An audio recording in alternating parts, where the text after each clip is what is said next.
guess I've been volunteering in various ways most of my life, but I had a dream when I was a little girl that I wanted to be a medical missionary, and it was never really fulfilled. And one night in 2007, I was invited to go to a pancake supper at a church, not the one I attended. And a lady came and sat beside me, and she began to tell me that she had just returned from teaching in the School of Nursing at the Mengo Hospital. And she said, "We're so short of nurses there. You're not a nurse, are you?" And I said, "Well, I used to be. I'm not anymore." And she said, "Oh, it doesn't matter. You could go and teach." And I said, "Well, I haven't been part of a hospital experience since 1952. And so it seemed to be time that I would look into the Friends of Mengo Hospital, Canada, and be sponsored to come and volunteer here in whatever part I can in the AIDS clinic. Well, most of the time I'm helping in the pharmacy. It's a very busy place. There's always pills to be counted, pills to be sorted, and I enjoy that very much. I very much enjoy the people with whom I work in the pharmacy. Sometimes I go out with the outreach programs where we visit the patients in their homes who are too ill to come to clinic, and I enjoy that. And sometimes I go out with the community home-based care from the hospital. It's the closest to public health that I was used to in Canada, where we have clinics and we immunize children, we go to schools to immunize them. We see people who come into clinic for various reasons. And usually when I'm there, I'm also the pharmacist type who packages the pills for the patients. Well, I've known Jjajja Hilda for the last 6 years, and she's an incredible woman. Jjajja Hilda is friendly. Jjajja Hilda always has stickers for children. For example, she works with us in the lab, and she makes sure each child that is getting a prick has a sticker. And she brings little goodies to most of our clients, and the clients really love her for that. She loves working with our staff. She appreciates us all in our different departments. So we have really been inspired by the love she has for Africa. And Hilda has been working with many other people outside the clinic. But each of her actions shows love for Africa, love for us, love for our clinic. The first time I was here, a little baby came into clinic. He was about 18 months old. His name was Sharif, and he was very ill. His eyes were rolling back. He was limp. He was obviously in a dying situation from malnutrition. And the doctor said to the mother, "The baby has to go into the hospital immediately." She started to cry because she said she was not the first wife, and her husband would be very disturbed that it was costing them money. And many family members and friends in Canada send me out with money available to help people. And I said to the doctor, "Please tell her that I have some money and I will pay."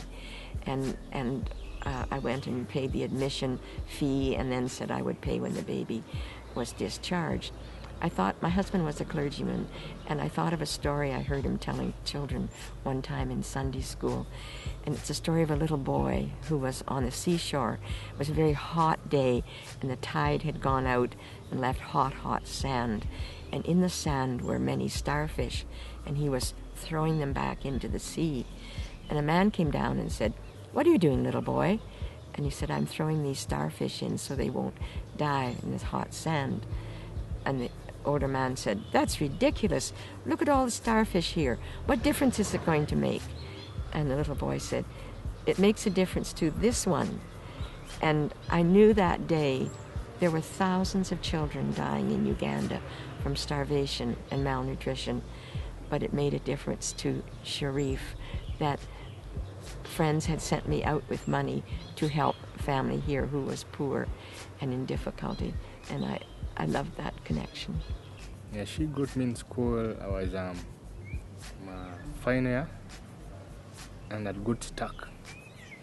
I really had no hope. I had no money for tuition by then. That's the final year. And then she got me up from that year,